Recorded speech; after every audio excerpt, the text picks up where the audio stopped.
Mañana al señor Carlos Fernández Fontenoy, que es director de la Escuela de Ciencias Políticas de la Universidad Antonio Ruiz de Montoya. ¿Cómo está? Bienvenido. Bueno, quisiéramos también, así como estamos conversando con don Miguel Antezana, un análisis suyo de lo que ha significado la confianza que ha tenido el gabinete ministerial y esta solicitud de facultades que la formuló antes de recibir justamente el voto aprobatorio. En principio, me parece que los ejes que ha planteado están bien planteados. Me parece que es un buen mensaje. Ojalá puedan realizar todo lo que están prometiendo hacer. Yo creo que el Perú avanzaría y creo que todos tenemos que empujar desde esa perspectiva ese cambio, más allá de nuestras posiciones políticas. Yo creo que los 5 ejes que han mencionado Villanueva: reforma política y electoral, estabilidad y gobernabilidad, fortalecer la descentralización, impulsar la economía y el desarrollo social, son ejes importantes. Yo creo que están bien seleccionados, pero no son los únicos ni quizás los principales problemas que tiene el país. Yo creo que se han dejado de mencionar una serie de problemas graves. El principal de ellos es el de la corrupción. Yo creo que si bien se ha abordado al pedir facultad delegativa para atacar el tema de la corrupción, se han mencionado algunas medidas, es verdad, pero todos sabemos que el tema de la narcopolítica, el tema del narcoestado, el tema de la penetración de los fondos y del dinero ilegal en las campañas electorales es uno de los principales problemas. Me parece que eso lo van a dejar al Congreso, ¿no?, para que ellos se encarguen de esa reforma, o probablemente mediante un proyecto de ley también. Al Congreso se lo han encargado hace años y, como sabemos, no pasa nada porque ellos son los que reciben los fondos ilícitos, obviamente. Entonces, no les conviene. No les conviene porque ellos son los que, digamos, hacen el gran negocio en las campañas electorales. Entonces no quieren cerrarse esa fuente de financiación. Por lo tanto, yo creo que desde el Ejecutivo tiene que venir esa reforma. Yo creo que ahí se va a ver en gran medida si realmente hay una vocación de lucha contra la corrupción en el sistema electoral y el sistema político. Y eso pasa por el tema de la financiación de los partidos políticos. No se ha dicho casi nada. Ya el congresista Jorge del Castillo y otros congresistas, me parece que con buen criterio, dicen que si el 80% de la financiación de las campañas electorales es para televisión y radio, el Estado debería asumir esos costos, ¿no? Y ya el 20% restante, que digamos son en otros tipos de gastos, sí podría regularse para que el sector privado pueda aportar, ¿no? Con eso yo creo que se haría, para empezar, un gran avance. Lo que se habló en materia de reforma electoral fue sancionar penalmente la no declaración del financiamiento de las campañas electorales y la existencia de una equidad de género en las listas de candidatos. Bueno, eso ya es, pero en el tema corrupción y electoral, pues este tema de no declaración de financiamiento de campañas electorales, quizás por ahí ha sido el primer paso para mejorar. Me parece que está bien, ese paso está bien, pero es totalmente insuficiente. Eso es castigar después que ya se cometió el delito. Lo que queremos es prevenir que no entren esos fondos. Esto ya para después que entraron los fondos, después que ya ganaste las elecciones, después que ya se corrompió todo el mundo, ahí lo vas a penalizar. Y vamos a ver si lo penaliza, porque esos juicios pueden durar 10 años. Pero ¿cómo el Ejecutivo puede hacer algo respecto a eso si es el Congreso, y siempre nos entrampamos aquí, si es el Congreso el que tiene que aprobar la reforma de la ley electoral, que es la que ya está propuesta hace un montón de años, como usted bien ha dicho, ¿no? Siempre la propuesta ha venido del sistema electoral, digamos, del que ya tenemos, y no ha pasado nada. ¿Cómo el Ejecutivo podría hacer el cambio? Mira, yo creo que Keiko Fujimori está en una situación muy difícil.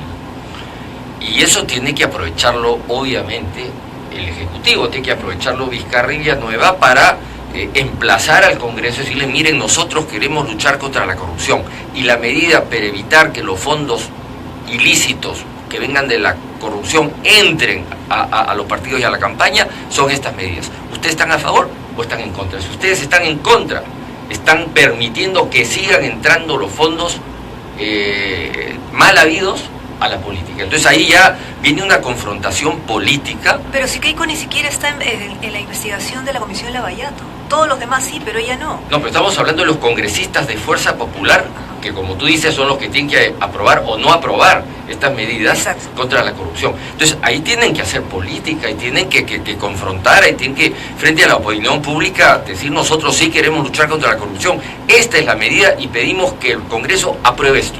no lo quieren aprobar. ¿Por qué no lo quieren aprobar? Quieren seguir manteniendo que los fondos provenientes del narcotráfico, de la minería ilegal, de la trata de blancas, siga penetrando en las campañas electorales. Entonces ahí se está jugando el 2021, Keiko también. Yo estoy de acuerdo con casi todo lo que menciona mi colega Antesana y no quiero repetirlo. Yo creo que se están avanzando una serie de reformas. Es cierto que hay que aprovechar para avanzar en lo que se puede hacer, pero también es cierto que el principal problema para la población peruana es la corrupción y la delincuencia, ¿no? Y en esos dos aspectos no se ha escuchado mucho. En relación a la corrupción, es obvio que el problema de la financiación de las campañas es no solamente un problema peruano, es un problema de toda América Latina. El caso Lavajato, el caso Odebrecht, de financiación de campañas electorales, que está haciendo que caigan presidentes, caigan ministros, caigan grandes empresas peruanas y extranjeras, es un problema muy importante, por no decir más importante, no solo en el Perú, sino en América Latina. Desde esa perspectiva, el tema de la corrupción en la financiación de los partidos políticos es central en Perú y en América Latina. En segundo lugar, el tema de la delincuencia. La población está harta también de los asaltos permanentes, feminicidios, etcétera, etcétera, que suceden a diario. ¿Qué se ha dicho al respecto? La información que tengo es que las iniciativas que había tomado el ministro Basombrío, que ha sido uno de los mejores ministros, dichos de paso, del antiguo gobierno, están siendo paralizadas. Uno de los graves problemas del sector público, que bien ha mencionado Antesana, que se ha dejado también el tema de servir, lo han dejado ahí, es un tema de reforma del Estado fundamental. El tema de la continuidad en las políticas públicas, en continuar las cosas que se están haciendo bien, es un problema grave en el Estado peruano. Y la información que tengo, que ojalá no sea cierta, es que el actual ministro del Interior no está continuando con las políticas, digamos, buenas que había iniciado Basombrío, que las está desactivando. ¿Cómo cuáles?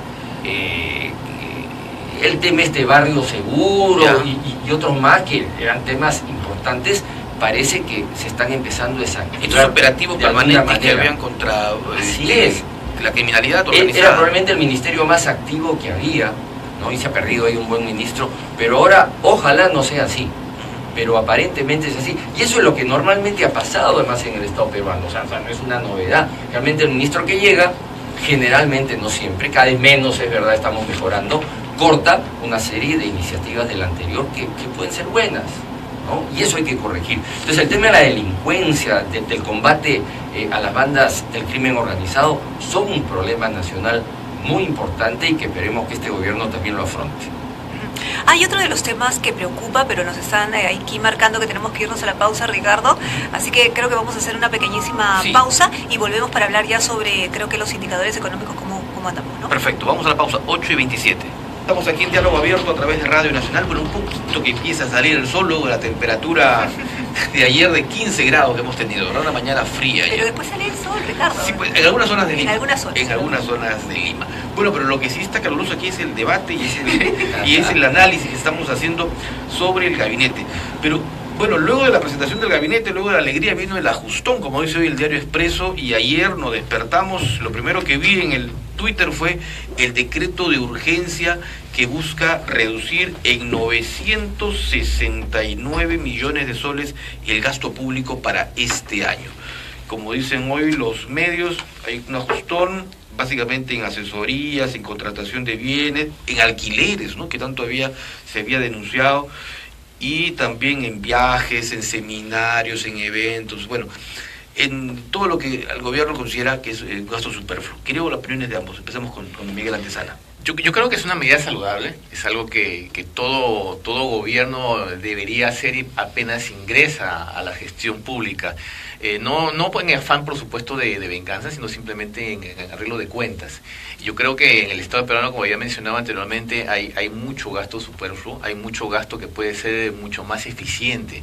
Este tema de los alquileres que salió a través de un programa periodístico dominical, yo creo que es apenas punta del iceberg, porque hay muchísimo serie de alquileres que se están haciendo en el sector público y mucha serie también de puestos, como había mencionado, que están siendo ocupados por personas hace muchos años y que no se saben realmente qué están haciendo, qué aportan, qué valor agregado generan al Estado peruano.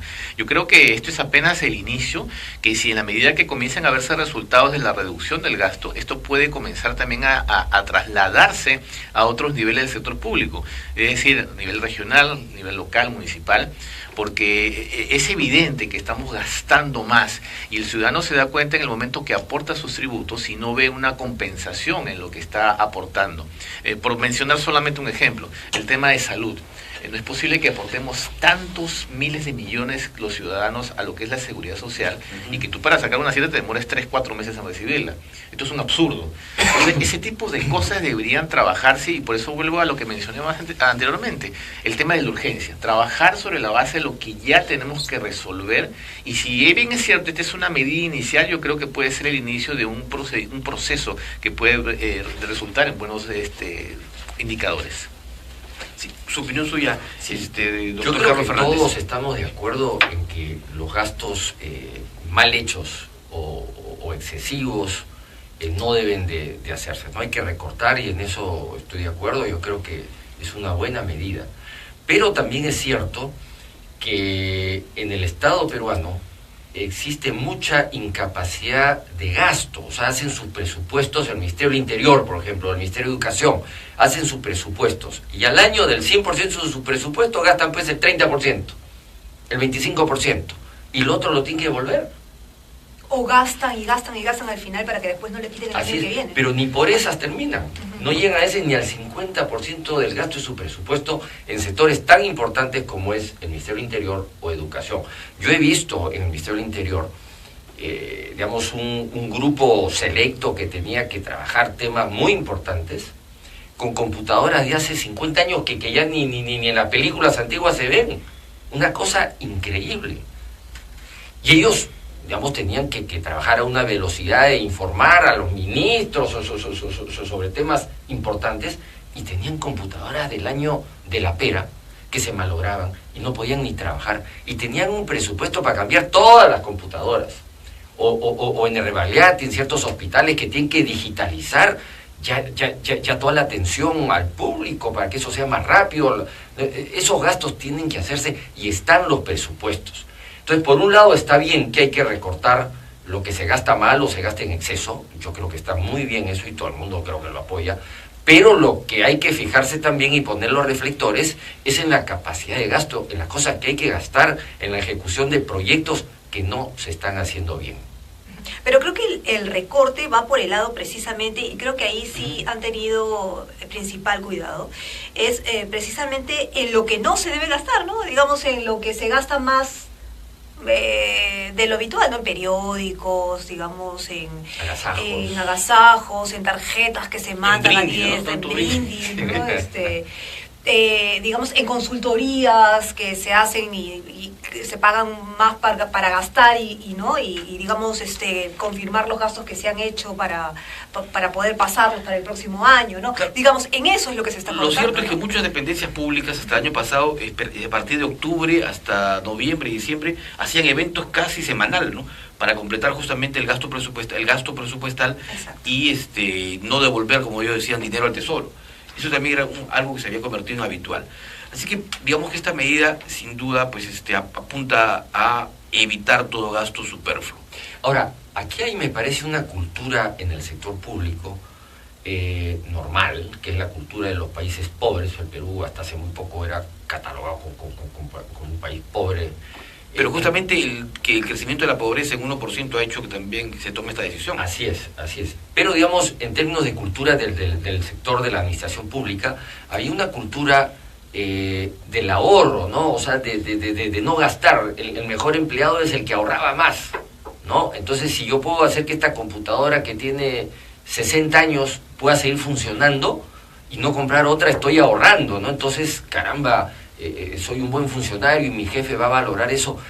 Ese tipo de mentalidad que funciona bien, claro, en medio de la pobreza o extrema pobreza de un Estado por la cual hemos pasado, después del primer gobierno de Alan García, el Perú estaba quebrado económicamente y había que tener mucho cuidado con el gasto.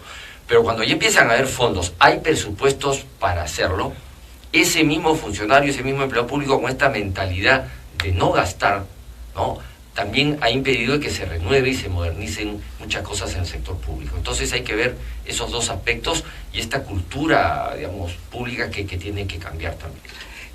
Se supone que este decreto se está dando para, de alguna manera, remediar los errores de Pedro Pablo Kuczynski que cometió en la primera fase del gobierno.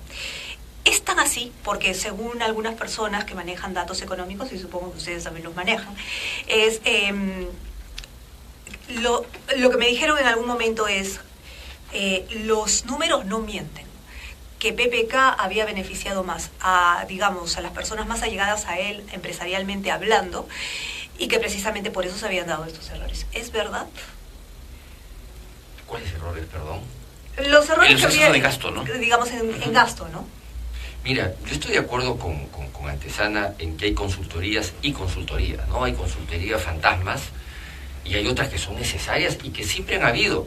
Ahora, si tú achicas más el Estado y tienes menos funcionarios públicos, obviamente vas a tener que contratar más consultorías porque no tiene gente de planta. Al final, claro, ahora de repente el Estado sale más barato hacer eso. Habría que hacer un análisis de costo-beneficio. Entonces yo creo que sí hay consultorías importantes. Ahora, yo recuerdo que para hacer la reforma, por ejemplo, del sistema de transporte integrado de Lima en la gestión de Villarán, ¿no?, se hicieron consultorías importantes a instituciones importantes y se empezó a implementar una reforma del transporte. Ahí se hicieron muchas consultorías, seguramente algunas bien hechas, otras no tanto, pero se hicieron importantes consultorías, se gastó mucho dinero de nosotros, ¿no? Y cuando viene el señor Castañeda, pues paralizó toda la reforma del transporte.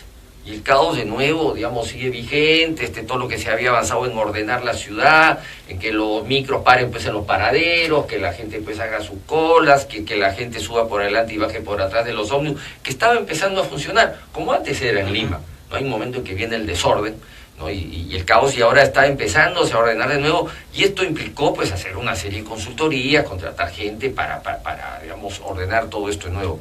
Todo eso, por ejemplo, son consultorías que se han perdido. Y son miles de dólares.